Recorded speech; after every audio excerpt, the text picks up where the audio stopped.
북한에 억류됐다 풀려난 미국인 3명의 귀국 현장에 트럼프 대통령 부부가 직접 마중 나왔습니다. 트럼프 대통령은 현장 기자회견에서 김정은 위원장에게 거듭 고맙다고 하며 비핵화 협상에 대한 기대감을 높게 드러냈습니다. 한반도 비핵화 문제를 놓고 최근 미국과 우리 정부 관계자가 만나서 비핵화 범위와 시한, 체제 안보 등에 대해 구체적인 내용까지 조율을 마친 것으로 파악됐습니다. 북한을 두 번째로 방문한 마이크 폼페이오 미 국무부 장관이 이 로드맵을 바탕으로 북미 간의 상당한 의견 접근을 이루었다는 분석입니다. 목포신항의 세월호가 참사 4년 만에 바로 섰습니다. 3시간 넘게 진행된 직립 작업을 성공적으로 마치며 땅에 닿아있던 배 왼쪽이 처음으로 모습을 드러냈습니다. 특검법 통과 등을 둘러싸고 국회 파행이 이어지는 가운데 정세균 국회의장이 지방선거에 출마한 의원들의 사퇴 안건에 대해 직권상정을 할 수 있다는 뜻을 내비쳤습니다. 자유한국당은 더 극단적인 투쟁에 나서겠다며 반발했습니다. 김상조 공정거래위원장이 지금의 삼성그룹 지배구조는 지속될 수 없다면서 이재용 부회장이 나서서 문제를 풀어야 한다고 촉구했습니다. 뉴스룸에 김 위원장이 직접 나와 그 취지를 자세히 설명합니다. JTBC가 20대 현역 국회의원의 회계 보고서를 전수조사한 내용을 보도합니다. 정치 자금으로 지역구에 있는 대학원에 등록하고 원후 회비를 내거나 이미 월급을 받는 보좌진에게 급여 성격의 돈을 정기적으로 주는 등 위법 소지가 많았습니다. 평양까지 205km, 서울까지 56km라고 써있는 도라산역입니다. 이곳에서 북쪽으로 선로를 따라가게 되면 평양이나 신의주까지도 갈 수 있는데요. 남북철도의 현 주소를 잠시 뒤 밀착 카메라에서 전해드리겠습니다.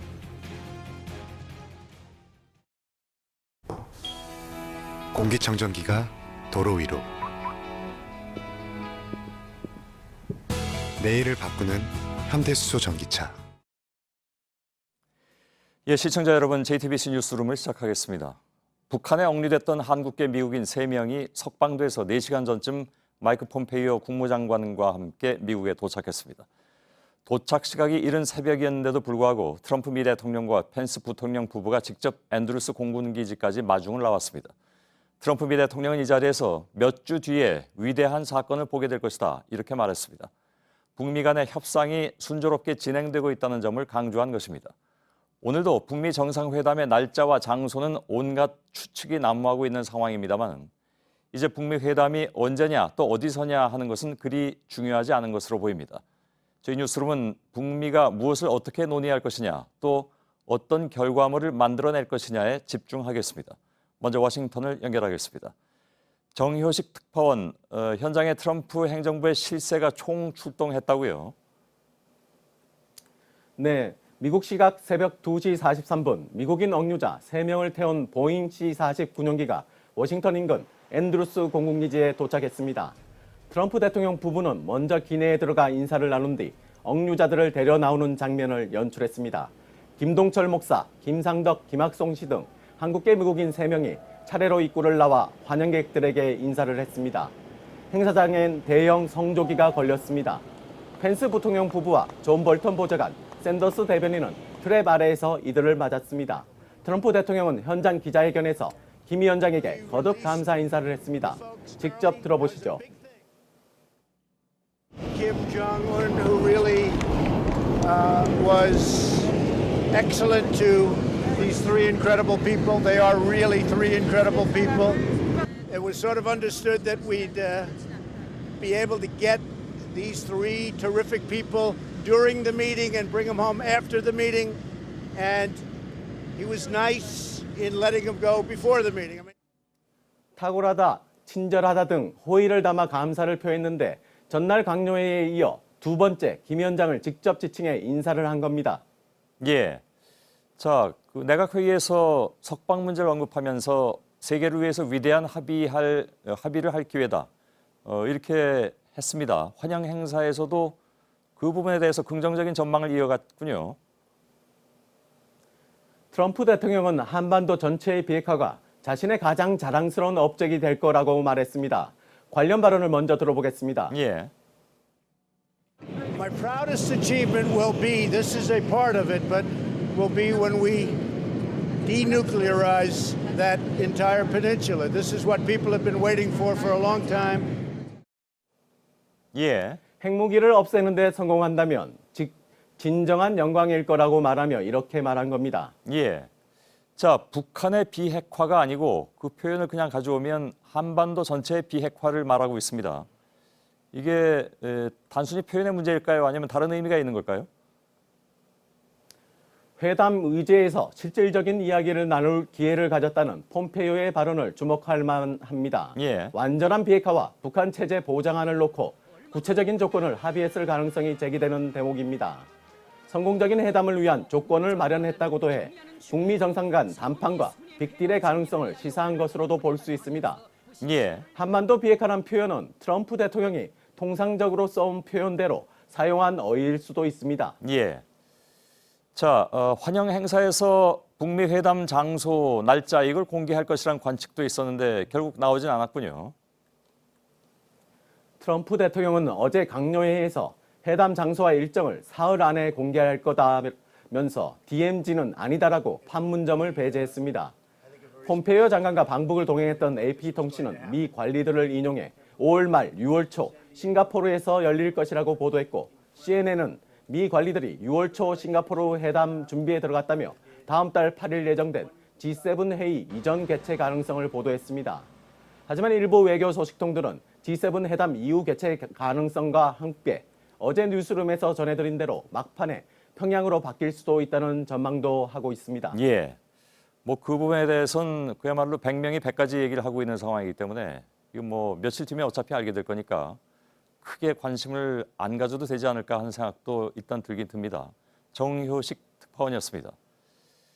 트럼프 미 대통령 부부가 석방된 미국인 3명과 만나기까지 미국 언론들의 관심은 굉장히 컸습니다. 미국인을 태운 비행기는 일본 요코다 기지와 알래스카를 거쳤는데 미국 언론들이 생중계했습니다. 백종훈 기자입니다. 우리 시각 9일 오후 일본 요코타 공군기지입니다. 평양에서 출발한 폼페이오 국무장관의 전용기가 내렸습니다. 폼페이오와 북한에서 석방된 한국계 미국인 3명이 탔습니다. 미국인 3명은 여기서 미 공군의 의료 전용기로 갈아탔습니다. 의료 전용기와 폼페이오의 전용기는 알래스카도 경유했습니다. 이후 현지 시간 10일 새벽 워싱턴 DC 인근의 앤드루스 공군기지에 도착했습니다. 이런 여정은 미국 방송에 생중계됐습니다. 경유지마다 미국 측 관계자들의 분주한 움직임도 화면에 고스란히 비쳤습니다. 트럼프 부부는 물론 펜스 부통령, 존 볼턴 국가안보 보좌관 등도 앤드루스 공군기지에 나왔습니다. 현장엔 200여 명의 취재진이 몰렸습니다. 워싱턴 포스트는 이런 장면들이 업적을 드러내려는 트럼프 대통령의 작품이라고 했습니다. CNN은 현직 대통령이 억류 미국인의 귀환 현장에 나간 건 이례적이라고 전했습니다. JTBC 백종훈입니다. 북미 회담의 장소가 어디가 될 것이냐는 사실 북미 간의 사전 협상에 어느 만큼 성과가 있느냐와 연관이 돼 있는 것으로 인식돼 왔습니다. 즉, 극적 타결이 있다면 평양이나 판문점, 아직 불확실하다면 싱가포르 정도로 예상이 되어 왔던 것이죠.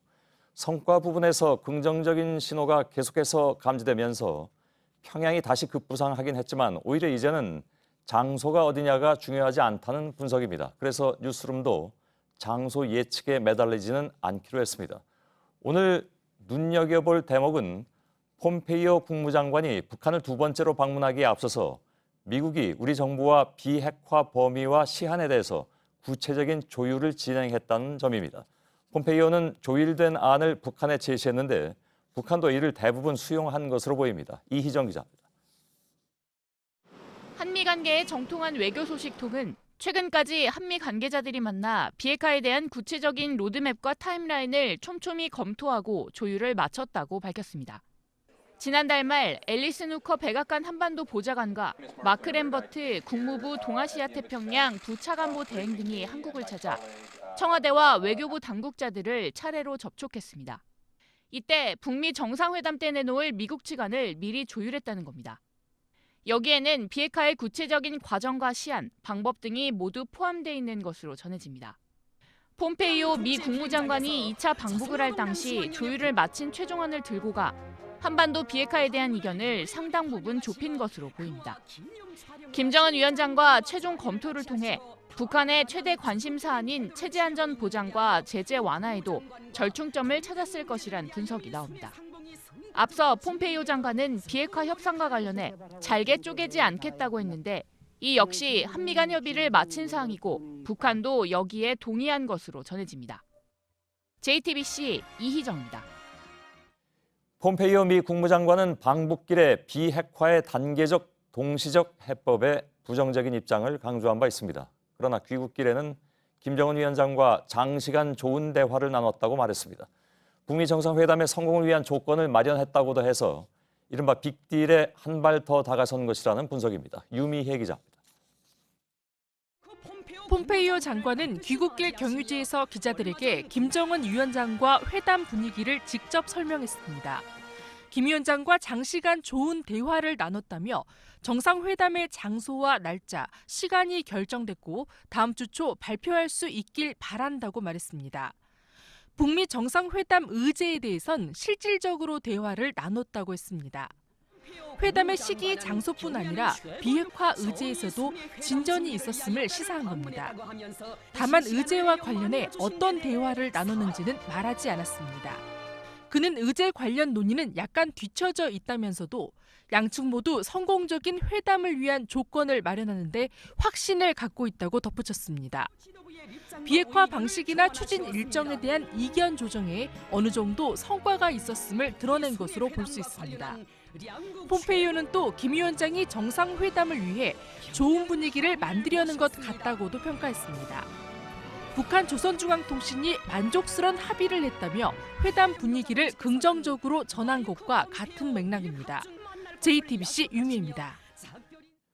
또 한 가지 눈여겨볼 것은 북한의 태도입니다. 북한 매체들은 폼페이오 장관의 방북 사실과 그 성과를 이례적으로 크게 그리고 빠르게 보도했습니다. 그러면서 이 과정에서 다가오는 북미 정상회담을 그동안 불러온 조미 대화 대신에 순회 회담이란 표현으로 공식화하기도 했습니다. 대내적으로도 미국과의 접촉 사실을 그때그때 알리고 예정된 회담까지 미리 공식화해버리는 것은 예전과는 크게 달라진 모습입니다. 김태영 기자입니다. 조선중앙통신은 새벽 6시 20분 폼페이오 국무장관의 방북 사실을 보도했습니다. 아직 폼페이오 장관이 태평양 상공 위에 있을 때로 이례적으로 빠른 보도입니다. 오후엔 조선중앙TV도 관련 소식을 전했습니다. 방송은 그동안 써온 조미 대화 대신 회담이란 표현을 써서 다가오는 북미 정상회담을 공식화했습니다. 서미 순회 상봉과 회담이 조선반도의 긍정적인 정세 발전을 주동하고 훌륭한 미래를 개척하기 위한 역사적인 첫걸음을 떼는 사변적인 만남으로 될 것이라고. 그러면서 만족한 합의를 봤다는 말로 미국과 비핵화 절차에 대한 조율이 상당히 진전됐다는 사실도 시사했습니다. 폼페이오 장관의 이번 방북은 북한의 초청으로 이뤄진 걸로 전했습니다. 앞서 김정은 위원장이 중국으로 날아가 성사된 두 번째 북중 회담도 북한의 요청이었습니다. 이에 따라 김 위원장이 경제발전의 토대를 마련한다는 목표를 위해 북미 정상회담 때까지 대화의 속도를 늦추지 않을 것이란 관측이 나옵니다. JTBC 김태영입니다. 폼페이오 장관의 이번 방북은 두 번째로 38일 만입니다. 그런데 지난 3월 말에 처음으로 방문해서 김정은 위원장을 만났을 때와 이번은 그 분위기가 확연히 달랐습니다. 북한 매체들도 두 사람의 격이 없는 모습을 신속하게 보도하기도 했습니다. 박현주 기자입니다. 노동신문 1면에 실린 김정은 위원장과 폼페이오 국무장관의 회동 사진입니다.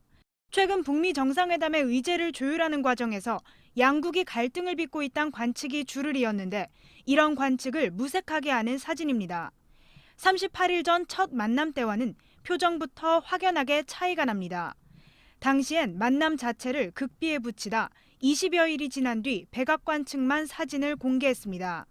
하지만 이번엔 북한 노동신문이 김 위원장과 폼페이오 장관의 사진 8장을 방문 바로 다음 날 실었습니다. 조선중앙TV도 경쾌한 배경음악을 넣어 7분짜리 영상을 내보냈습니다. 마이크 폼페이오 국무장관을 따뜻이 맞이하시며 얼마 전 국무장관으로 공식 취임한 데 대하여 진심으로 축하한다고 말씀하셨습니다. 영상 속에서 두 사람은 고개를 끄덕이며 서로의 얘기를 경청하고 엄지를 치켜들기도 합니다. 폼페이오 장관이 김 위원장의 어깨를 잡거나 김 위원장의 배웅을 받으며 손을 흔드는 모습도 공개됐습니다. 두 사람은 작별 인사를 나누며 다시 만나자는 약속도 했다고 방송은 전했습니다. JTBC 박현주입니다. 회담 장소와 날짜의 발표 시점을 두고 트럼프 대통령은 3일 내에 하겠다. 폼페이오 국무장관은 다음 주 초가 좋겠다고 했습니다. 서로 얘기가 다른데 어떤 차이가 있는 것인지 또 어떤 효과를 노리는 것인지 이지은 기자가 전해드립니다. We're going to announce that in 3 days. Within 3 days. We're just working arrangements, but within. 트럼프 대통령은 우리 시각으로 12일, 늦어도 토요일 정도를 발표 시점으로 예고했습니다. 폼페이오 국무장관은 다음 주 초를 희망한다고 밝혔습니다. 두 사람이 밝힌 날짜 사이에 사나흘가량의 시간차가 나는 겁니다. 주요 외신과 전문가들은 우선 트럼프 대통령의 이슈화 전략을 주목했습니다. 북미 정상회담 일정 등을 마치 예고편처럼 활용하고 있다는 설명입니다. 워싱턴 포스트는 트럼프 대통령이 회담 장소와 예상되는 성과 등을 놓고 힌트들을 감질나게 하나씩 떨어뜨리며 즐기고 있다고 보도했습니다. 실제 트럼프 대통령이 후보지 5곳 정도를 검토하고 있다고 말한 게 4월 중순이고 며칠 내로 밝히겠다고 한 게 이달 초입니다. 북한과의 주도권 다툼을 위한 계산도 깔렸다는 분석입니다. 백악관이 이번 주 안으로 이란에 추가 제재를 할 예정이라고 밝혔는데 발표 시기를 이때와 맞춰 대북 압박 효과를 노린다는 겁니다. 하지만 폼페이오 장관은 경호 등의 사안을 최종 점검해 이번 주 내 북측과 한 번 더 실무회담을 한 뒤 발표를 진행하려고 한 것으로 보입니다. JTBC 이지은입니다. 예, 평창올림픽 이후에 지난 2달여 동안도 그랬습니다만 앞으로 한 달여는 한반도의 운명을 결정할 만한 중요한 시간이 될 것으로 보입니다. 특히 오는 22일 한미 정상회담을 시작으로 해서 다음 달 G7 정상회담 또 다음 달로 예상되는 북미 정상회담까지 20여일 동안 세계가 주목하는 일정이 숨가쁘게 이어집니다. 유선희 기자입니다. 시작은 22일 미국 워싱턴에서 열리는 한미 정상회담입니다. 비핵화 협상의 당사자인 미국과 중재자인 한국의 정상이 만나 북미 정상회담 전 마지막 교류를 합니다. 다음 달 1일부터 사흘 동안은 북미 정상회담의 무대가 될 가능성이 큰 싱가포르에서 아시아 안보회의, 샹그릴라 대화가 진행됩니다. 우리나라와 미국, 중국, 일본, 러시아 국방장관이 총출동합니다. 이 대화에서 한반도 비핵화 논의에 대한 국제사회의 지지선언이 나온다면 북미 대화에 힘이 실릴 것으로 보입니다. 이 기간 한미 국방장관의 별도 회담이 열릴 가능성도 큽니다. 6월 8일부터는 캐나다에서 주요 7개국 G7 정상회담이 열립니다. 북미 정상회담은 G7 정상회담을 전후해 열릴 것으로 보입니다. 북미 정상회담이 먼저라면 G7 회담에선 이에 대한 평가와 지지선언이 나올 수 있고 G7 회담이 먼저라면 비핵화에 대한 국제사회의 의견 수렴이 선행될 가능성이 큽니다. JTBC 유선입니다. 예, 4년 전 가라앉은 모습 그대로 누워있던 세월호가 오늘 마침내 바로 섰습니다. 희생자와 미수습자 가족들은 3시간 동안 진행된 직립 작업을 하나하나 초조하게 지켜봤습니다. 찢어진 마음도 바로 세우는 것이라는 가족들의 말이 오늘 하루를 대변했습니다. 먼저 최하은 기자의 보도입니다. 목포 신항에 도착한 엄마는 두 손을 모았습니다.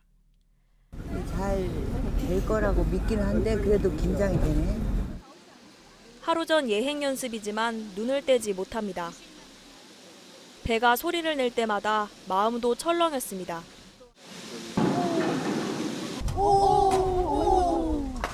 우리 애들이 여기 있다고 안에서 자꾸 두들기는 소리처럼 느껴지네. 찢긴 선체 왼쪽이 보이자 참았던 눈물이 터져 나옵니다. 썩어 들어갈 때까지 저렇게 나는 썩어 들어간 찢어진 마음도 이제 바로 세우게 하는 거야. 향이 엄청 많이 나. 시작이잖아요.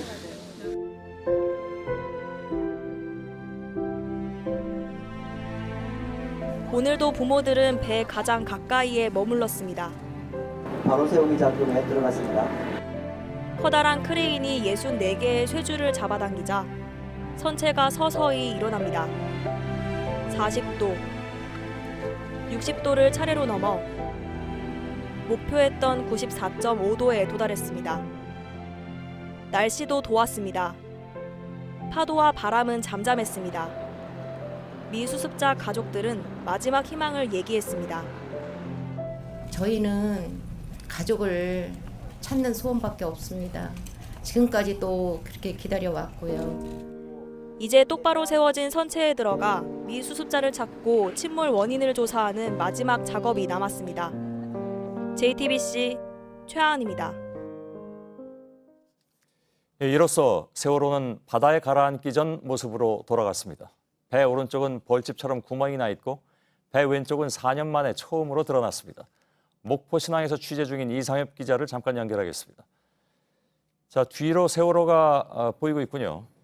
배가 똑바로 서 있는 모습인데 아주 완전히 90도 똑바로는 아니겠습니다만은 흔들리거나 위험하진 않습니까?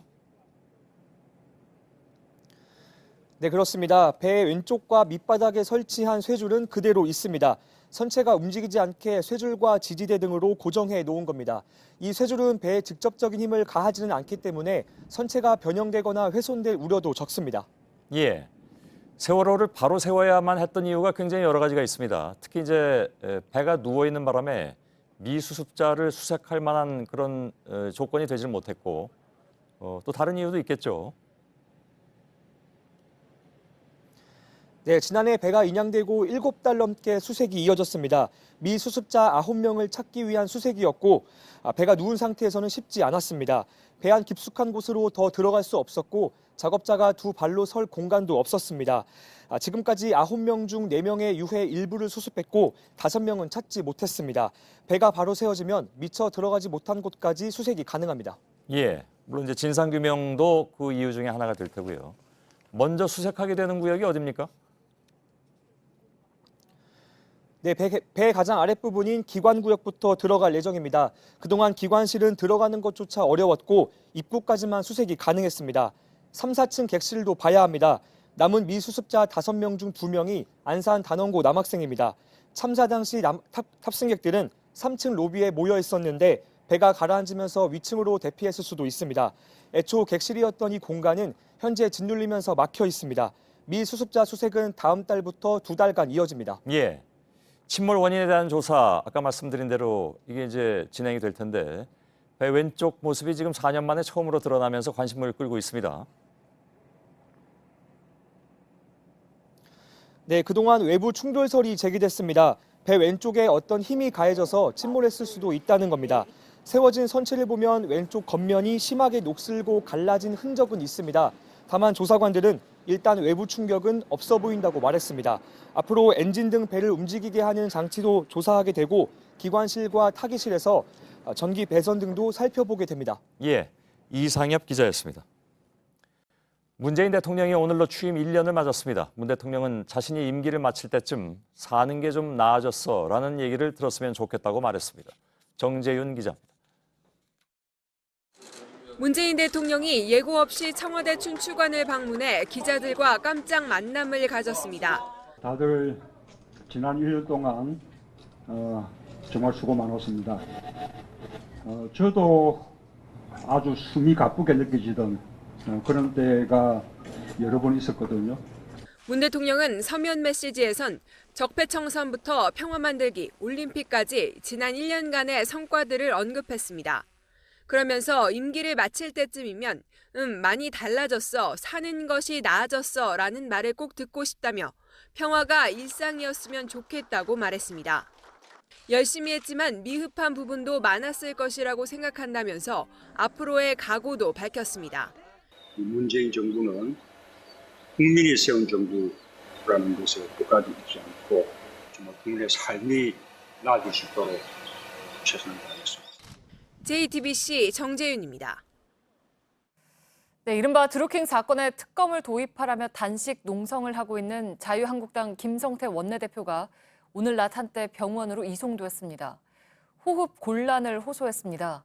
지금은 다시 농성장으로 돌아와서 단식을 이어가고 있습니다. 이서준 기자입니다. 자유한국당 김성태 원내대표가 구급차에 실려 병원으로 이송됩니다. 단식 농성 8일 만에 호흡 곤란 증상을 보여섭니다. 협상 상대방이었던 더불어민주당 우원식 원내대표도 병원을 찾았습니다. 하지만 우 원내대표의 임기가 오늘까지여서 논의는 불가능했습니다. 네가 해주면 내가 일어나지. 표가 네가 다 마무리하고 가.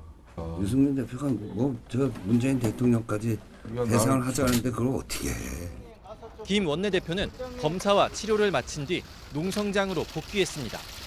내일 선출될 새 여당 원내 지도부와 드루킹 특검에 대해 단판을 지을 때까지 단식을 이어간다는 입장입니다. 이런 가운데 정세균 국회의장은 지방선거에 출마하는 의원들의 사퇴안을 처리하기 위해 오는 14일 전에 직권상정을 하겠다는 뜻을 내비쳤습니다. 이때까지 처리가 안 되면 6.13 지방선거에 재보궐선거를 함께 치를 수 없기 때문입니다. 앞서 오늘 오전엔 김성태 원내대표를 폭행한 김모 씨의 아버지가 농성장을 찾아 사과했습니다. JTBC 이서준입니다. 경찰이 드루킹 김모 씨에 대한 체포영장을 집행하고 구치소에서 데려와 조사하고 있습니다. 김경수 전 의원의 보좌관에게 건넨 돈이 인사청탁의 대가였는지 집중적으로 묻고 있습니다. 박준우 기자입니다. 드루킹 김모 씨가 호송차에서 내립니다. 마스크로 얼굴을 가린 채 취재진 질문엔 답하지 않았습니다. 김경수 의원 댓글 조작 요청 받으신 적 있나요? 경찰은 드루킹 김 씨에 대한 체포영장을 집행하고 강제 조사에 착수했습니다.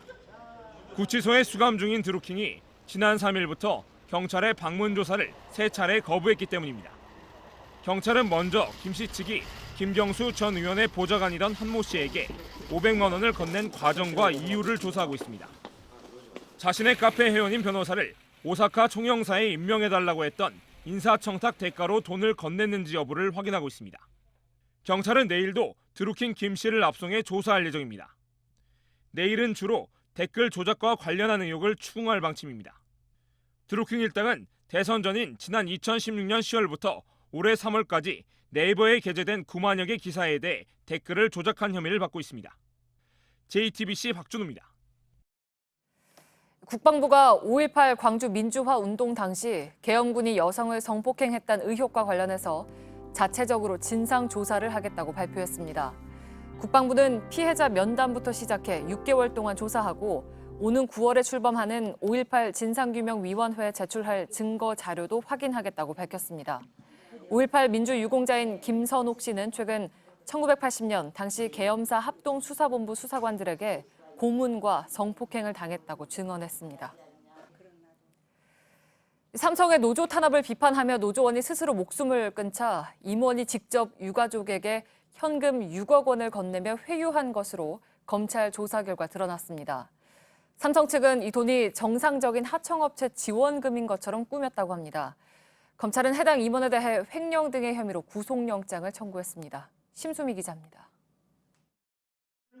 삼성전자 서비스 양산센터의 노조 간부인 여무석 씨는 2014년 5월 17일 숨진 채 발견됐습니다.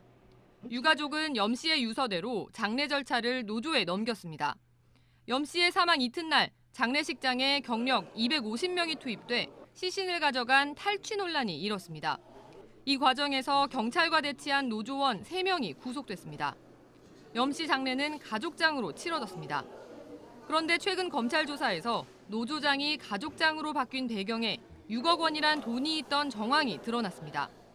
특히 이 돈을 삼성전자 서비스 최모 전무가 직접 현금으로 유가족에게 건네며 회유한 것으로 조사됐습니다.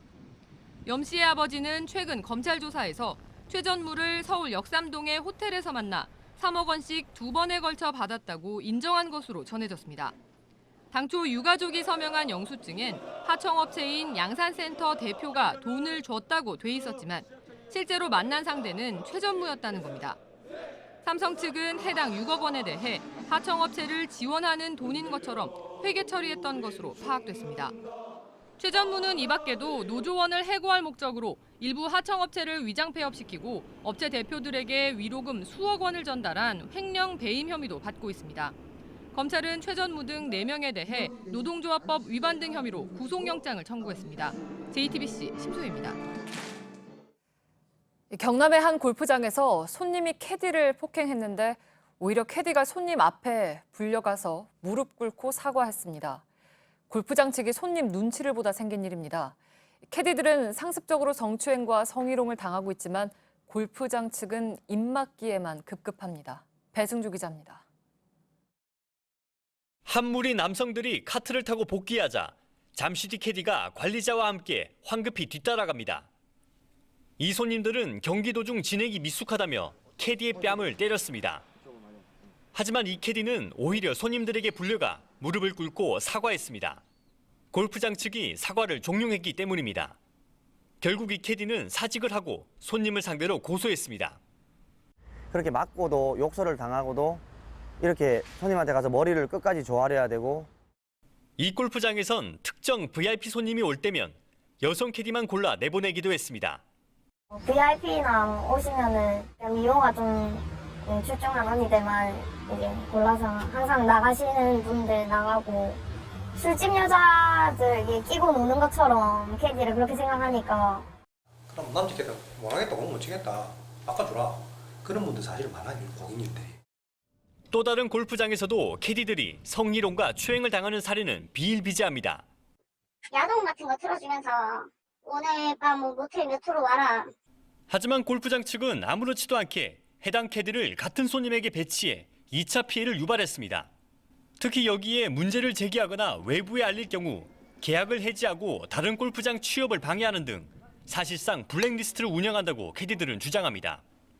경찰은 캐디를 때린 35살 A씨를 폭행 혐의로 불구속 입건했습니다. JTBC 배승주입니다.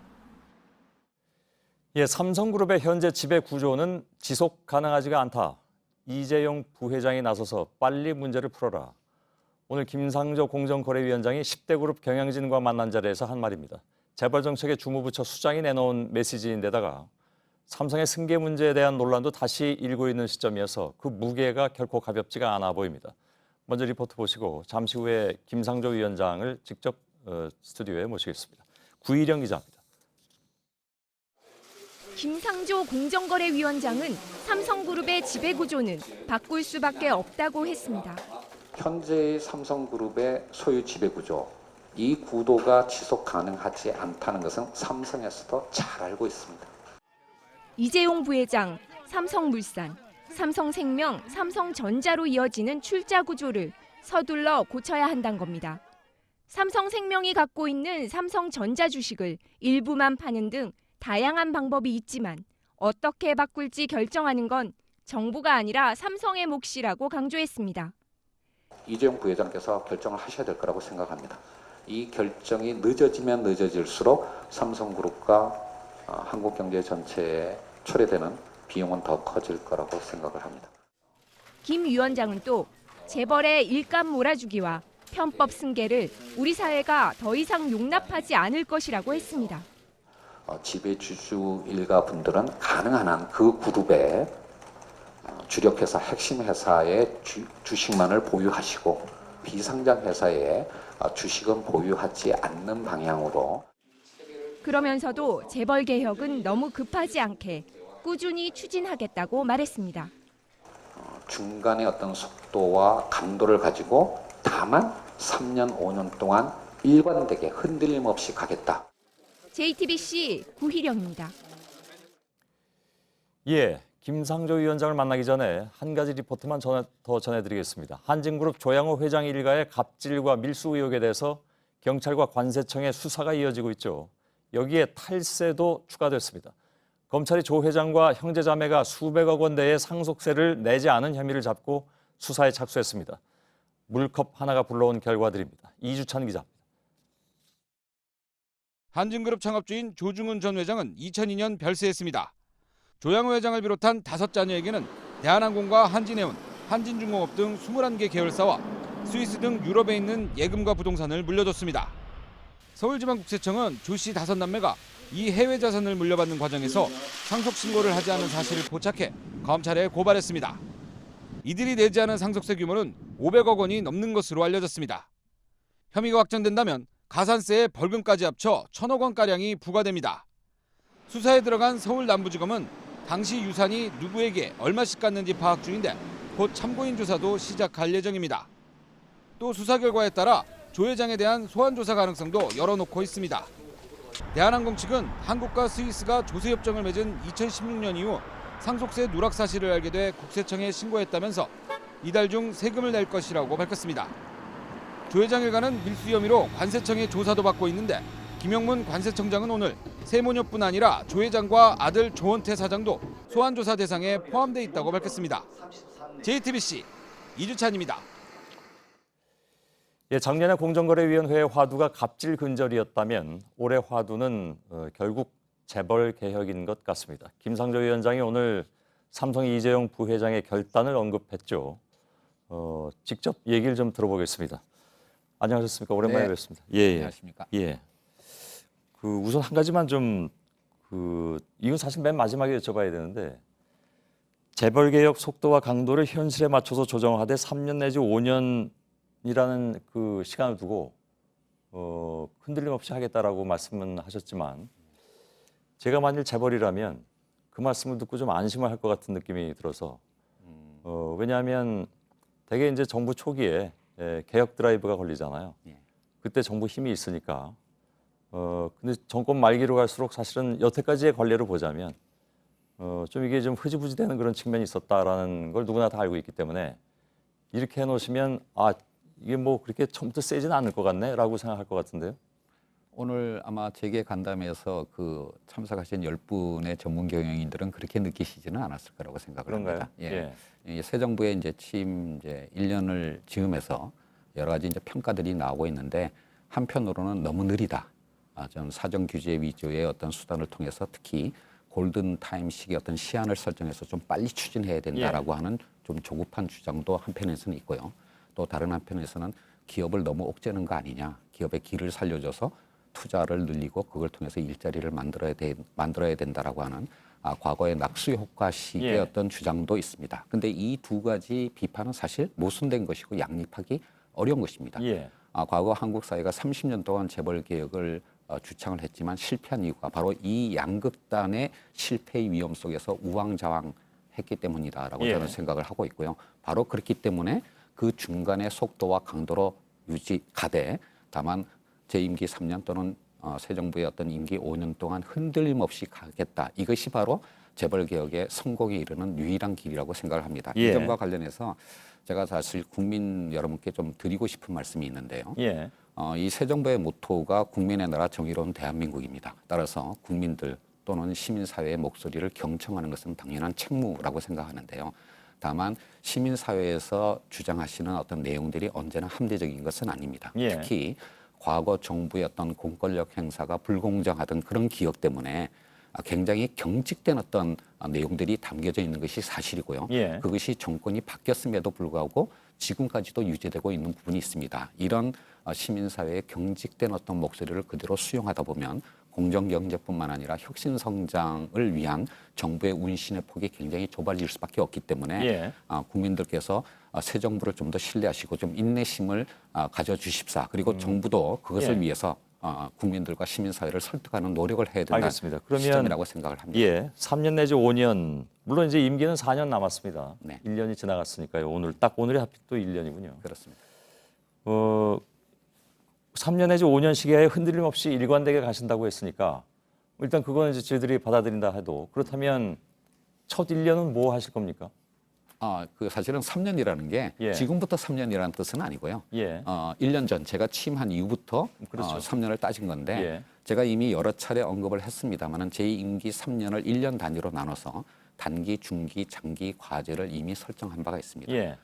첫 1년은 단기 과제로서 사실상 이제 지금의 국회 구도를 생각하면 법을 바꾸는 것은 쉽지가 않기 때문에 행정부의 행정력이나 시행령 이하의 어떤 규정들을 가지고 바로 추진할 수 있는 일들을 해왔고요. 바로 그것이 가불관계 개선에 집중이 됐던 것입니다. 2년 차에 들어서서는 국민적 공감대가 확립된 그렇지만 법률적이고 예산 측면의 어떤 지원이 필요한 과제들을 설정을 하고 있고 그것의 가장 대표적인 것이 21세기에는 어울리지 않는 우리의 공정거래법, 경쟁법을 현대화하는 과제로 설정을 했고 그것의 준비를 지금 하고 있는 거고요. 이른바 이제 오늘 얘기 나왔던 재벌 개혁도 거기에 포함이 된다 이렇게 그러면 이해하면 될까요? 재벌 개혁을 포함한 우리나라의 공정거래법 체계를 21세기의 한국 경제 현실에 맞게 현대화하는 작업이 반드시 필요하다고 생각합니다. 그런데 재벌 개혁은 예를 들면 이게 제가 첫 질문에 계속 보충 질문 드릴 수밖에 없는데 두 번째, 그러니까 1, 2, 3 나눠서 두 번째 단계의 재벌 개혁이 거기에 한정되어 있는 것은 아니죠. 그러니까 그 이후에 3년, 4년 물론입니다. 예. 예. 그리고 3년 차 또는 그 이후에도 예. 필요하지만 아직도 국민적 공감대가 그렇게 강고하지는 않는 어떤 여러 가지 주제들이 있습니다. 예. 그 부분에 관해서 공정위가 우리 사회에 문제를 던지고 우리 사회의 어떤 합의를 모으는 그런 노력을 할 계획이고 그것이 예. 장기 과제로 설정이 되어 있습니다. 알겠습니다. 오늘 나눌 얘기가 사실 더 많은데 지금 이 얘기로 계속 갈 수는 없으니까 네네. 사실 실질적인 첫 질문을 드리겠습니다. 삼성 지배구조 문제에 있어서는 이재용 부회장이 결단을 내려야 된다고 했는데 예. 공정거래위원장이 그렇게 말씀하시면 경고로 들릴 수도 있겠군요. 어떤 의미에서는 시간적 여유를 준 것일 수도 있습니다. 예. 양측의 의미를 다 갖고 있습니다. 언제까지요? 시한을 정하기는 어렵지만 예.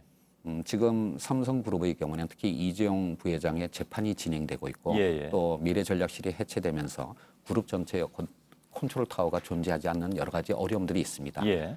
이런 어려움 때문에 국민들의 기대만큼 빠르지는 않을 거지만 예. 뭐 저는 조만간 또는 올해 내로 삼성그룹이 우리 사회와 시장이 원하는 그런 어떤 변화의 출발점을 보여줄 거라고 생각을 하고요. 예. 다만 이런 어떤 결정은 사실 참모들이 해줄 수가 없는 것이기 때문에 현실적으로 총수가 결정해라. 예, 그 동일위로 이미 공정위가 지정을 했습니다만 예. 이재용 부회장이 결단을 해야 될 문제라고 생각을 하는 것입니다.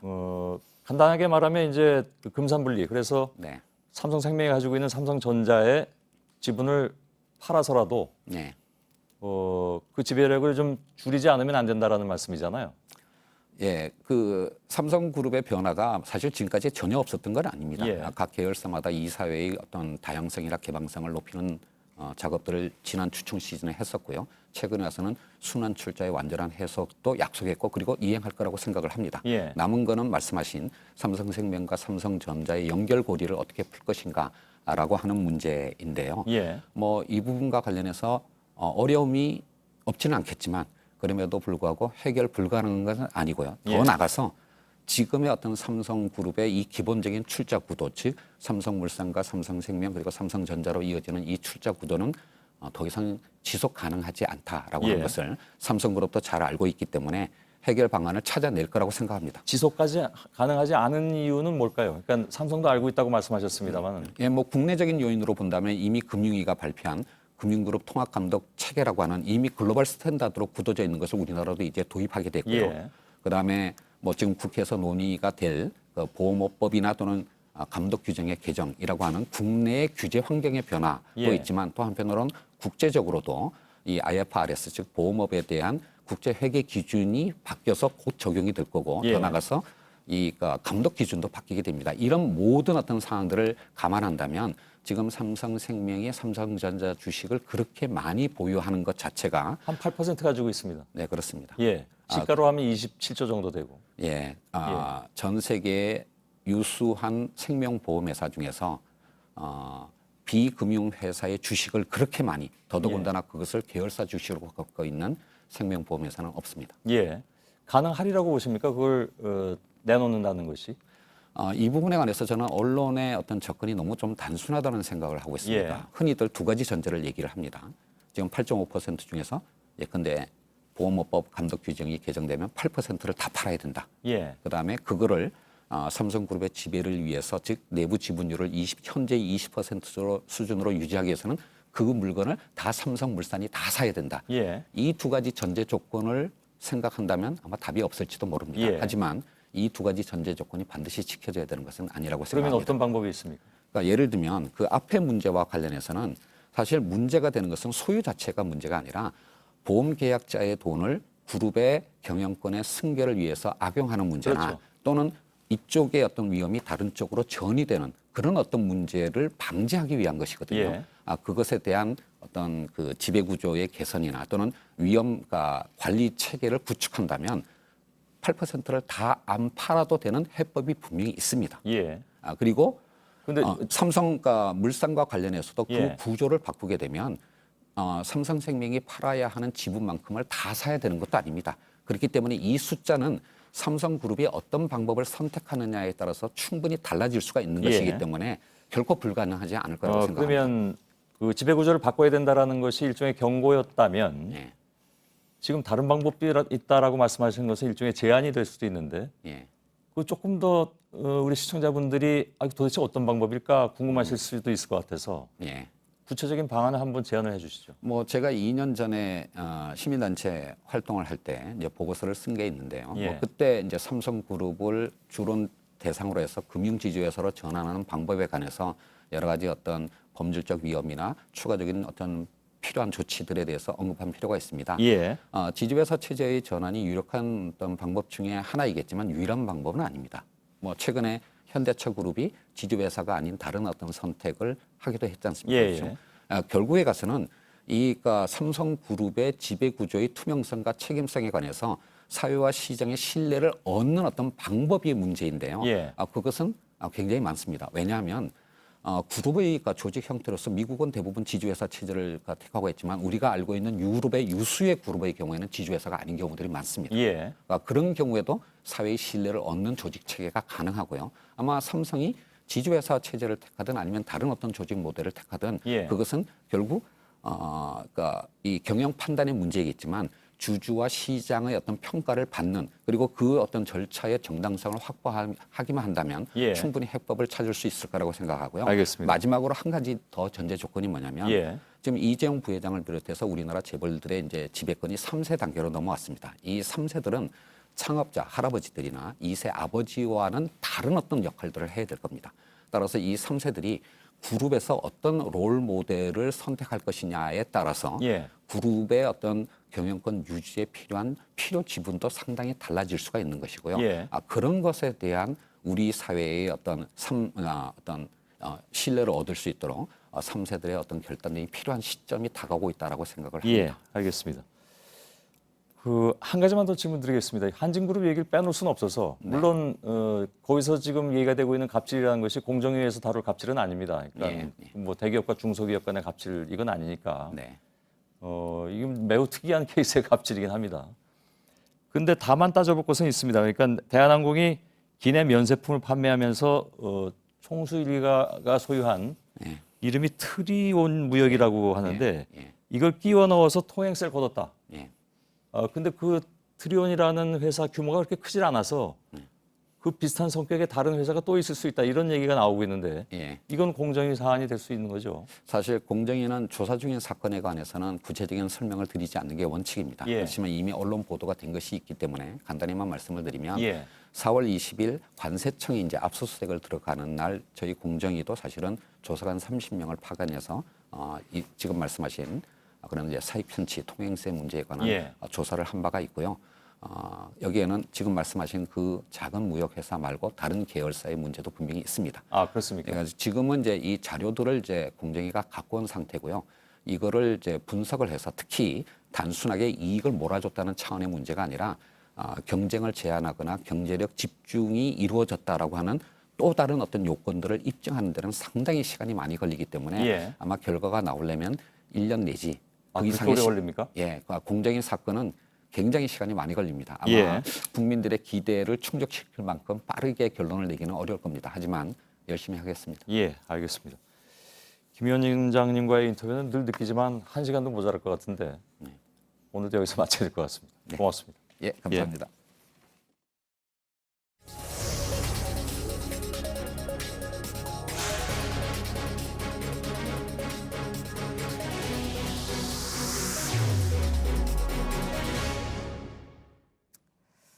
네, 지난주에 예고해드렸죠. 20대 현역 의원들의 정치자금 회계 보고서를 전수조사한 내용을 지금부터 보도해드리겠습니다. 시민들이 정치인에게 내는 정치 후원금은 연간 500억 원이 훌쩍 넘습니다. 이렇게 정치 후원금을 내면 시민들은 세금 공제를 받습니다. 2016년을 기준으로 정치 후원금 납부자에게 세액 공제 명목으로 돌려준 나랏돈은 53억 원에 이릅니다. 정치 후원금은 이처럼 시민들이 정치에 참여하려는 의지와 함께 나랏돈까지 들어가는 공공성이 큰 자금입니다. 하지만 시민들 눈높이에 맞지 않는 건 물론 위법 소지가 큰 지출이 한두 건이 아닙니다. 먼저 강희연 기자가 보도합니다. 무소속 이정현 의원은 지난 2016년 자신의 지역구에 있는 이곳 순천대 경영행정대학원을 다니면서 등록금 155만 원을 정치자금에서 지출했습니다. 출석률은 낮았습니다. 신호는 나오셨다고 했었죠. 그쪽이 바쁘셔서 못 나오신 경우도 있었죠. 특정기간 결석을 통째로 출석 처리해달라는 공결언을 내기도 했습니다. 당대표로 선출돼 출석이 어려웠다는 게 이 의원 측 해명입니다. 하지만 평소 공결 처리는 엄격히 제한됩니다. 지원이 거의 없었다고 볼 수가 있습니다. 경남 진주갑의 자유한국당 박대출 의원도 2015년 진주에 있는 경상대 대학원의 등록금 440만 원을 정치자금에서 썼습니다. 하지만 출석률은 역시 낮았다고 합니다. 거의 출석 많이 못 하시는 걸로 저는 알고 있거든요.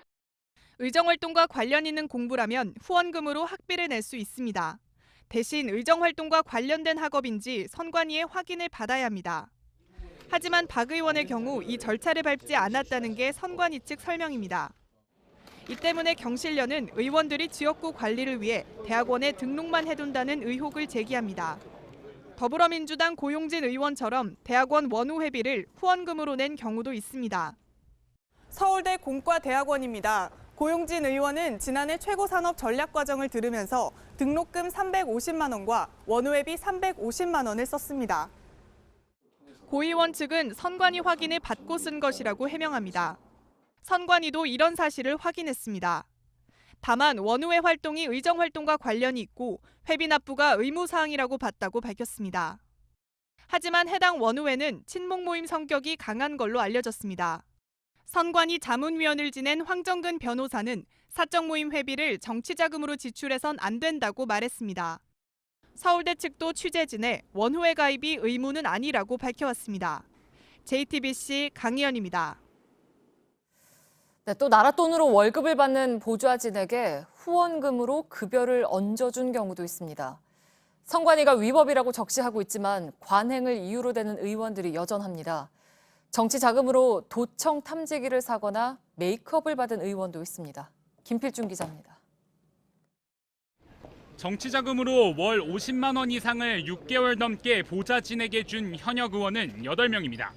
자유한국당 A 의원은 2015년 1년 동안 비서에게 매달 50만 원을 줬습니다. 더불어민주당 B 의원도 10개월간 비서에게 매달 140만 원을 챙겨줬습니다. 하지만 사무처에 등록돼 국가 예산으로 월급을 받는 보좌진에게 정치자금으로 급여를 더 주는 건 선관위가 위법으로 적시한 행위입니다. 이 밖에도 눈길을 끄는 후원금 씀씀이는 더 있었습니다. 자유한국당 박맹우 의원은 지난해 1월 도청장치와 몰래카메라 탐지기를 235만 원에 구입했습니다. 민주노총 조합원들이 사흘간 의원실을 점거한 적이 있어 도청장치를 달았을까 봐 염려가 돼 샀다는 겁니다. 불법으로 혹시 무슨 장치를 해놨다 하면 그거 이제 발견이 가능하겠죠. 한국당 김정재 의원 사무실입니다. 건물 전체에 간판 5개가 걸려 있습니다. 김 의원은 2016년에 간판에 정치자금 2천만 원을 썼습니다. 의정활동의 일환인 건 맞지만 다른 의원들은 간판에 보통 수백만 원을 씁니다. 다른 데 포항에는 도 있는데 거기는 간단하게 다 하셨고요. 나름대로 좀 욕심이 좀 많으셨는데. 김 의원 측은 초선이라 홍보 차원에서 여러 개를 달았다고 해명했습니다. 이 밖에 정치자금으로 메이크업 등 이미지 컨설팅에 500만 원을 쓴 의원도 있었습니다. JTBC 김필주입니다. 네, 제주 바닷속이 변하고 있습니다. 온난화 때문입니다. 남태평양의 갈라파고스 섬 같은 열대 바다에서나 사는 미세조류가 제주 해안에서 발견됐습니다. 전복 등의 먹이가 되는 해조류는 줄어서 어장이 타격을 입고 있습니다. 최충일 기자입니다.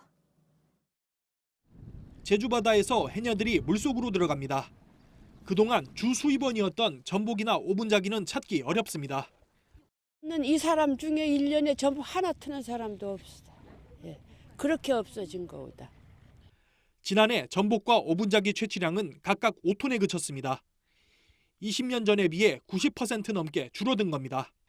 제주바다 수온이 지난 40년 동안 1.5도나 오르는 등 온난화되면서 주요 먹이인 해조류가 많이 사라진 탓입니다.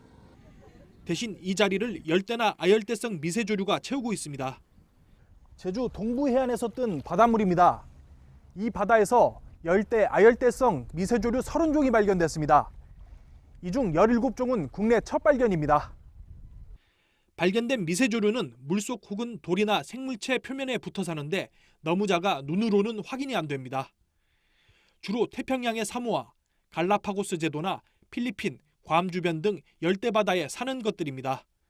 수온 상승에 대한 대책 마련과 함께 수산자원 품종 확대 등 대안을 만들어야 할 것으로 보입니다.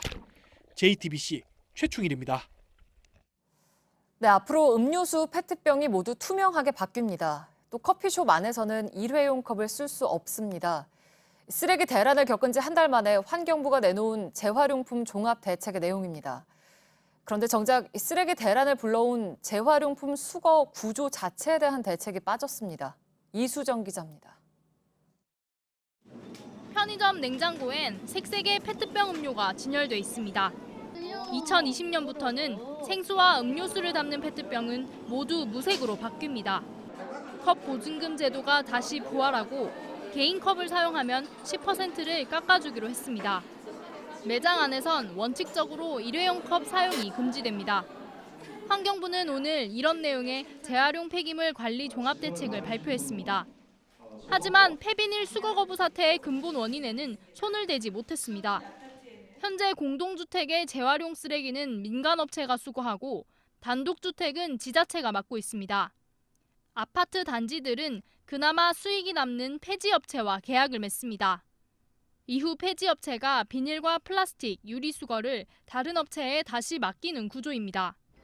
그런데 폐지 가격이 급락해 폐지업체들이 수익성이 떨어지자 비닐과 플라스틱 수거를 거부한 게 대란의 시작이었습니다.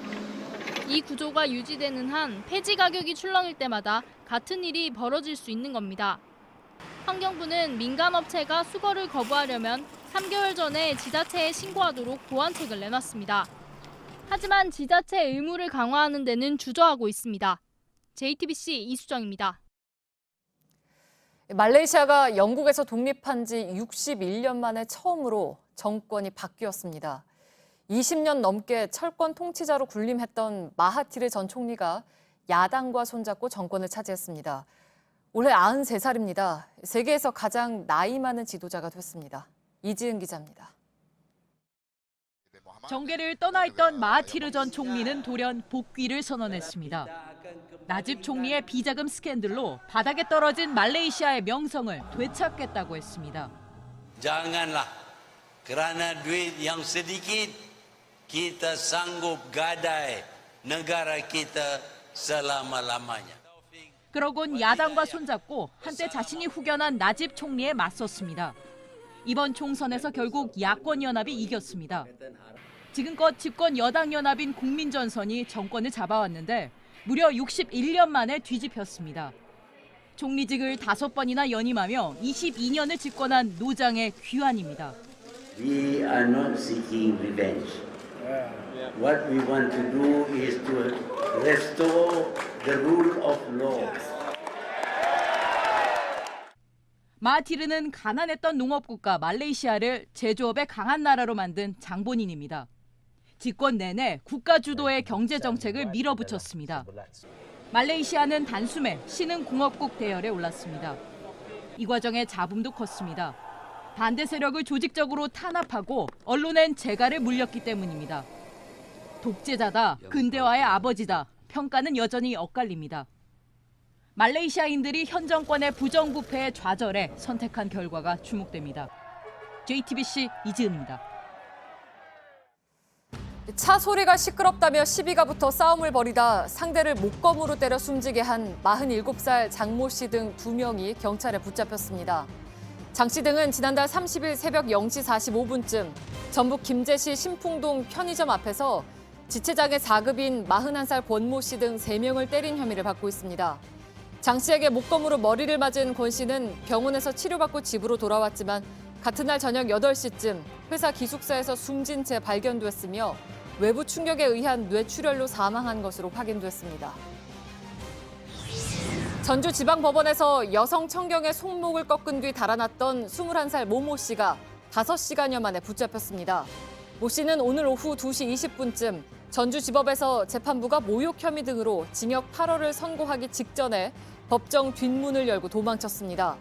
경찰은 모 씨가 도주한 직후 주변을 수색했으며 저녁 7시 45분쯤 법원에서 1km가량 떨어진 전주 서신동의 한 원룸에서 모 씨를 검거했습니다. 미국 로스앤젤레스의 영화 소품 창고에 보관돼 있던 아이언맨 영화의 로봇 수트가 사라져서 경찰이 수사에 나섰습니다. 사라진 수트는 영화 주인공 로버트 다우니 주니어가 착용했던 것으로 우리 돈 3억 5천만 원의 가치가 있다고 알려졌습니다. 홍익대 학교 누드 모델의 알몸 사진을 유출한 용의자가 당시 수업에 함께 있던 동료 여성 모델로 확인됐습니다. 경찰은 해당 모델이 휴대전화를 제출하지 않아 직접 불러 조사하는 과정에서 사진을 찍어 유출한 사실을 인정했다고 밝혔습니다.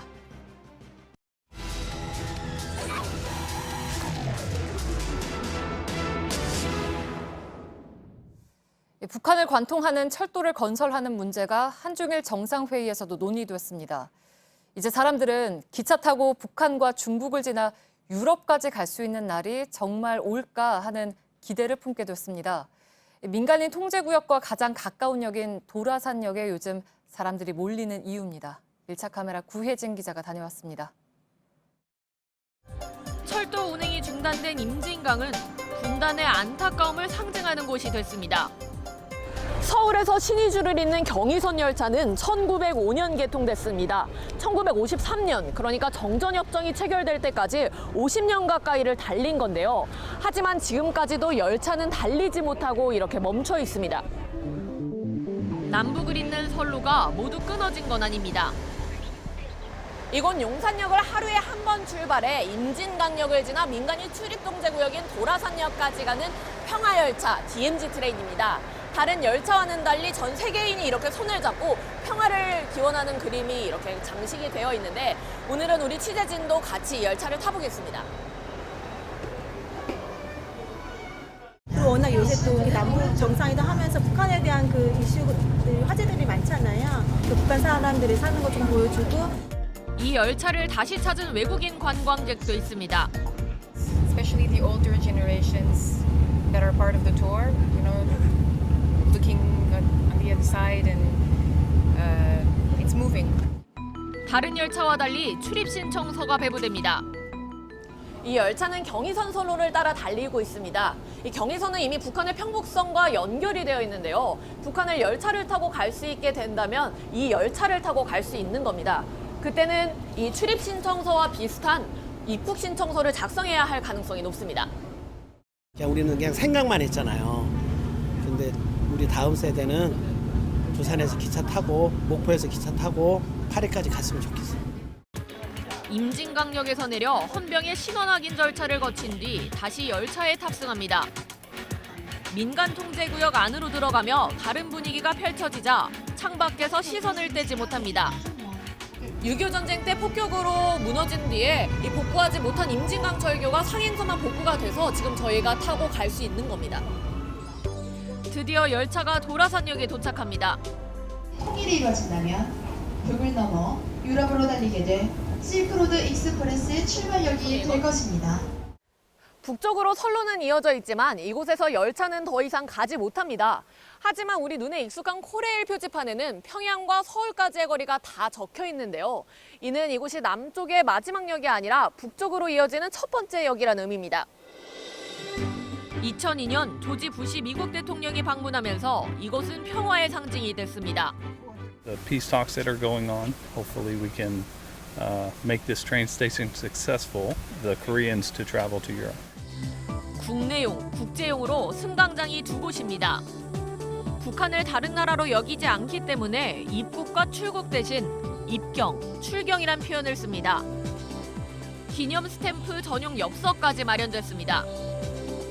도라산 전망대에서는 판문역을 지나 개성시내로 들어가는 철도의 흔적을 멀리서나마 볼 수 있습니다. 중단된 개성공단도 보입니다. 경의선은 서울의 대표적 번화가인 홍대도 지납니다. 공원이 된 옛 철로 아래로 열차가 다닙니다. 버스킹이나 뭐 K-팝 같이 젊은이들이 잘 수용하고 좋아하는 것도 같이 공유를 했으면 좋을 것 같습니다. 선로가 개방되면 젊은 피와 빠른 변화의 상징인 이곳 홍대거리에서 북한까지 열차를 타고 갈 수도 있습니다. 북한의 철도 상황 등 다양한 난관이 예상되지만 이번에야말로 한반도의 섬에서 유라시아 대륙으로의 길이 열릴까요? 밀착 카메라 구혜진입니다. 우리의 열정은 대단한 곳에만 있지 않다. 당신이 어떤 순간을 즐기고 있다면 우리의 열정은 바로 그곳에 있다. 이 일상의 순간들이 곧 당신의 삶이기에 120년간 르노는 당신과 함께했다. 더 가슴 뛸 수 있게, 더 많은 경험을 할 수 있게. 그렇게 120년을 달려 마침내 당신 앞에 대한민국 첫 번째 르노 클리오.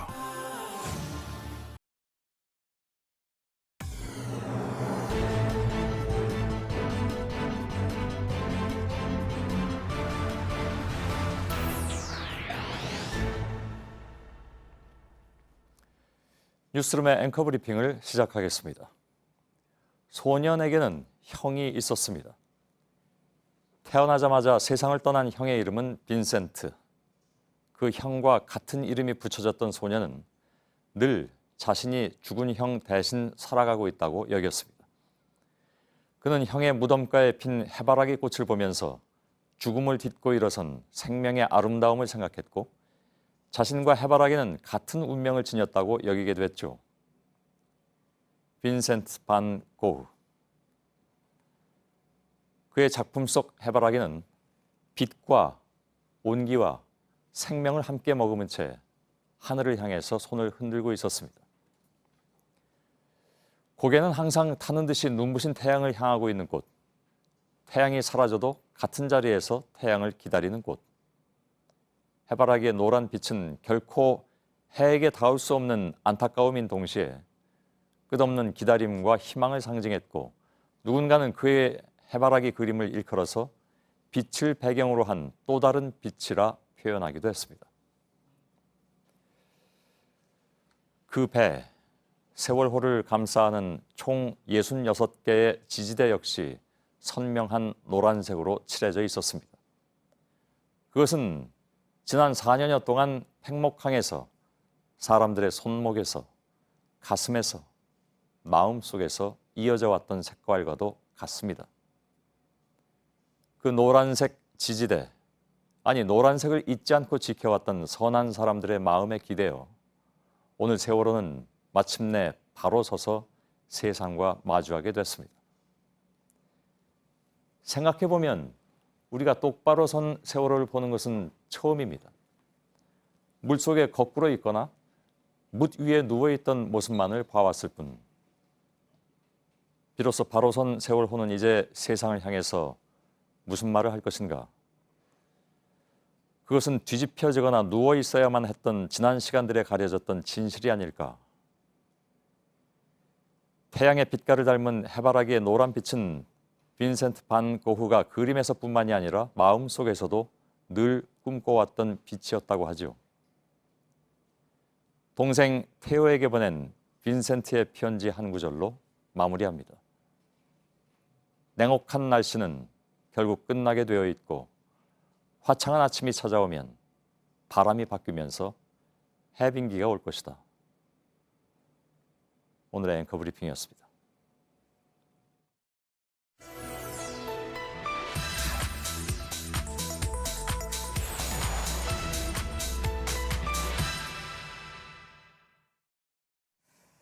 네, 6.13 지방선거가 가까워지면서 여론조사 결과들이 발표되고 있습니다. 주로 언론 보도를 통해서 알려지는데 이걸 소셜미디어나 댓글, 메신저 등에 잘못 인용했다가는 선거법을 위반할 소지가 있다고 합니다. 그런데 그 기준이 좀 모호하게 느껴집니다. 그래서 팩트체크해서 정리를 했습니다. 오대영 기자, 우선 홍준표 자유한국당 대표가 기자들에게 여론조사 결과를 말했다가 과태료 2천만 원을 부과받는 일이 있었죠? 네, 어제 확정이 됐습니다. 네. 홍 대표가 최근 이런 발언을 했습니다. 긴급 여론조사 결과 우리 후보가 민주당 후보를 앞섰다. 네. 여의도 연구원 조사를 바탕으로 경남에서 한국당 후보들이 앞서고 있다는 취지의 발언입니다. 홍 대표는 수치를 말한 것도 아니고 비보도를 전제로 답변을 했을 뿐이라고 주장을 했지만 선관위는 법을 어겼다고 판단했습니다. 네, 그러니까 여론조사에서 누가 앞서고 있다 이런 얘기를 하면 안 되는 겁니까? 할 수는 있는데 요건이 있습니다. 네. 우선 선관위에 사전에 등록된 여론조사 결과여야 합니다. 네. 그리고 등록된 결과라 하더라도 최초로 공표할 때 조사 의뢰자, 조사 기관, 단체, 일시 이걸 포함한 12가지 기준을 다 밝혀야 합니다. 반면에 네. 이미 알려진 내용을 인용을 한다면 이 중에서 조사 의뢰자, 조사 기관 및 단체, 일시를 넣으면 됩니다. 그리고 그 밖의 사항은 중앙선거여론조사심의위 홈페이지 참조라는 문구를 꼭 넣어야 합니다. 홍 대표가 말했던 그 여론조사는 선관위에 등록되지 않은 상태였습니다. 네, 그러니까 굉장히 까다로운데 근데 이게 정치인이라서 이렇게 해야 하는 건가요? 그렇지 않습니다. 선거법에는 누구든지 하도록 되어 있습니다. 네. 그래서 일반인도 해당이 됩니다. 네, 근데 이제 최근에 소셜미디어가 발달을 해서 언론의 여론조사 보도를 공유하는 경우가 꽤 많잖아요. 이것도 마찬가지입니까? 네, 말이든 글이든 불특정 다수에게 전달될 수 있다면 네. 원칙은 같습니다. 저희가 온라인에서 논란이 되는 모호한 유형을 추려서 선관위의 유권 해석을 받아봤습니다. 첫 번째, 특정 후보가 여론조사에서 앞서고 있다. 이런 글을 올리면 선거법 위반의 소지가 있습니다. 네. 어떤 여론조사인지 밝히고 또 앞서 말씀드린 그런 기준들을 함께 적어야 합니다. 그러니까 몇 %다 이런 수치를 밝히지 않더라도 문제가 될 수 있다는 거군요. 네, 두 번째 보겠습니다. 언론의 여론조사 기사를 링크만 건 경우가 있지 네. 않습니까? 이 보도가 기준을 잘 지켰다면 문제가 없지만 그렇지 않으면 위반 가능성이 있습니다. 그리고 세 번째, 기사 일부만 발췌한 경우, 그러니까 지지율 수치만 발췌한 경우에는 문제 소지가 있습니다. 네, 그러니까 잘못된 기사를 퍼가는 이용자들에게도 그러니까 선거법 문제가 생길 수 있다라는 거잖아요. 그리고 기준을 어긴 그래프를 사진으로 캡처만 한 경우도 있습니다. 네. 그런 경우에 그래프 안에 조사의 의뢰자, 조사기관 등에 넣어야 할 4가지가 없으면 문제가 생길 수 있다고 합니다. 그리고 마지막으로 위반 소지가 있는 남의 글을 공유할 경우 최초의 글이 여론조사 표기 기준을 어겼다면 공유한 사람도 문제가 될 수 있습니다. 이미 보도가 된 여론조사 기사들은 인용하는데 대체로 문제는 없겠지만 이런 기준이 모두 지켜졌는지 꼼꼼히 봐야 할 필요가 있습니다. 네, 그러니까 결국에는 논란을 좀 피할 수 있는 길이 조사 의뢰자, 조사 기관을 포함한 4가지를 다 넣는 거다라는 건데 네. 근데 이게 정치인이나 언론한테는 모르겠지만 일반인들한테는 좀 과한 기준 아니냐 이런 비판도 있잖아요. 네. 그래서 선관위는 이렇게 답변을 하고 있습니다. 수정 후에 게시 또는 삭제 요청을 하는데 위반 정도에 따라서 과태료는 부과될 수 있다라는 설명을 하고 있는데 네. 선관위는 다소 불편함이 있더라도 선거 여론조사의 공정성, 객관성, 신뢰성을 확보하자는 네, 취지다라고 말하고 있습니다. 하지만 시민단체인 참여연대에서는 네. 표현의 자유를 침해한다. 그리고 정치 참여를 위축시킨다는 문제를 제기하고 있습니다. 그래서 공정선거냐 아니면 표현의 자유냐 이런 시각 차이가 있는 부분입니다. 네, 팩트체크 오대영 기자였습니다.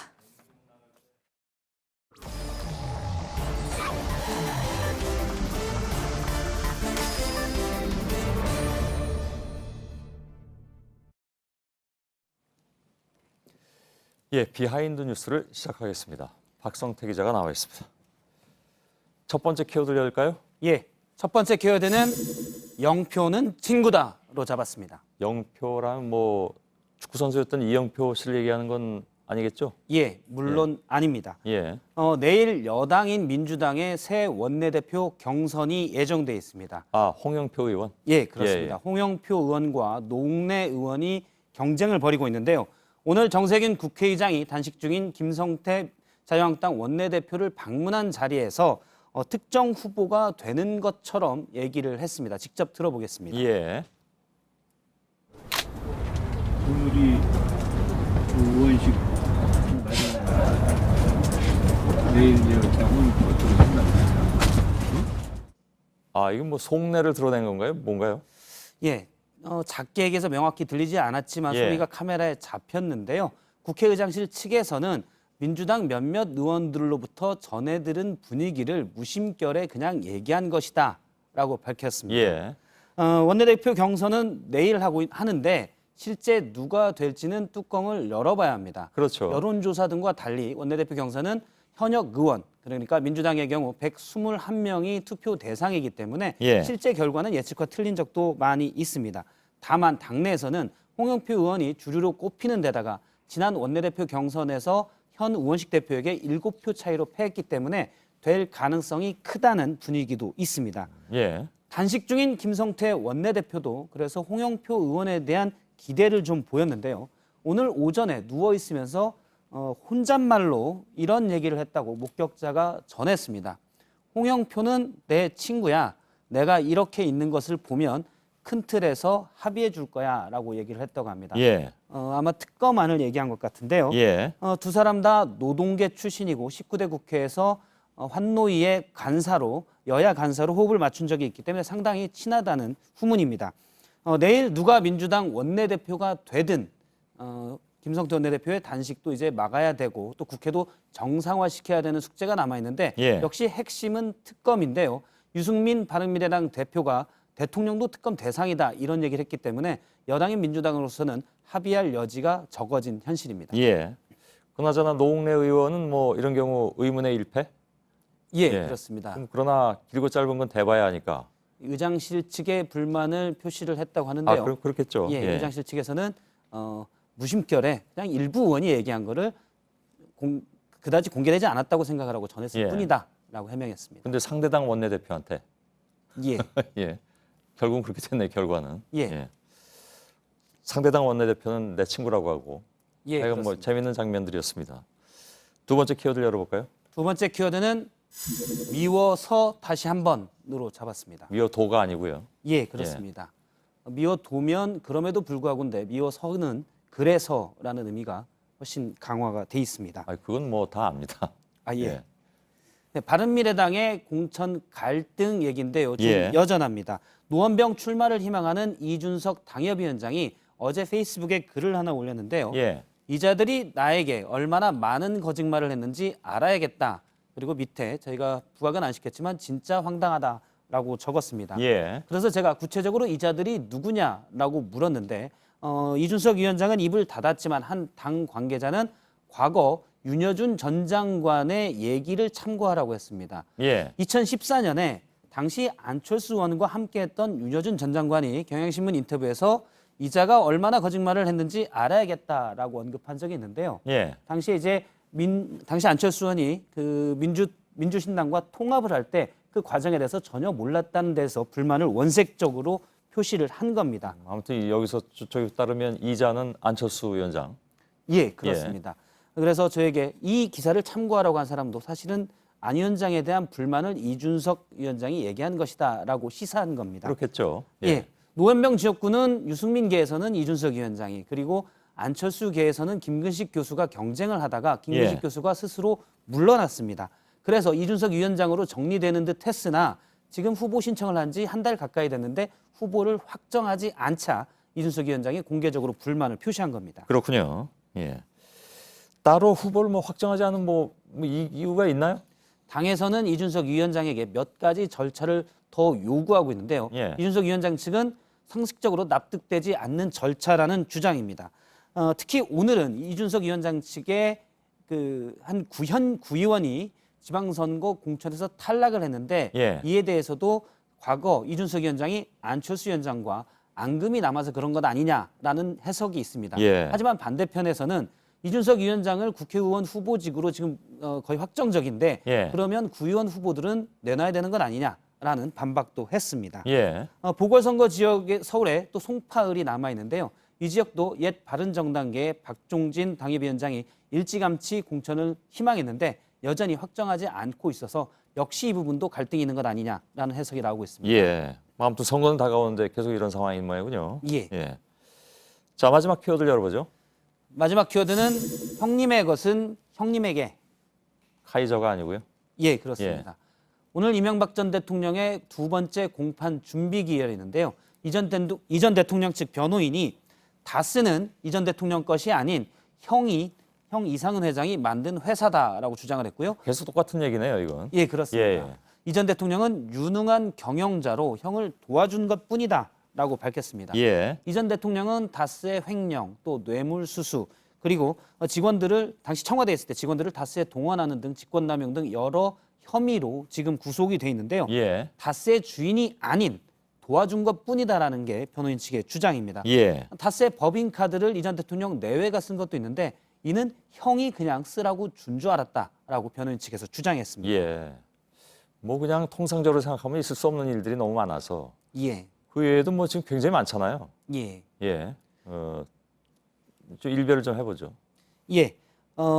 다스의 주인이 이 전 대통령이 거의 확실하다라는 예. 측근 그리고 다스 종사자들 또 가까운 친척들의 증언들이 쭉 있었고요. 예. 대표적인 증언을 하나 들어보면 이 전 대통령 측이 다스의 주인이라고 주장하는 형님의 아들, 그러니까 다스의 이동형 부사장의 과거 발언이 녹취록으로 공개된 적이 있습니다. 예. 다시 한번 들어보겠습니다. 예.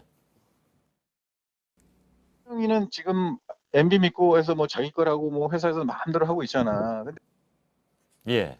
저분은 이명박 전 대통령과 닮은 것으로 또 화제가 되기도 했죠. 굉장히 많이 예. 닮아서. 예. 예, 그렇습니다. 예. 하지만 주인의 아들이라고 보기에는 어려운 녹취, 발언 등이 한때 다 공개가 된 적이 있습니다. 예. 따지고 보면 당시의 녹취록을 따져보면 주인이 아닌 이 전 대통령의 아들 이시영 씨의 눈치를 계속 본 녹취였었고요. 예. 이명박 전 대통령의 첫 정식 재판은 23일 날 시작되는데 이 전 대통령 측에서는 건강이 좀 좋지 않아서 재판 초기에는 출석하지 않겠다는 뜻을 재판부에 요청했으나 예. 재판부는 허락하지 않았습니다. 예, 알겠습니다. 박성태 기자였습니다. 수고했습니다. 내일 강릉의 낮 기온이 27도까지 올라가는 등 좀 덥겠습니다. 오후부터는 구름이 많아집니다. 예. 저희들은 내일도 최선을 다하겠습니다. 여러분 고맙습니다.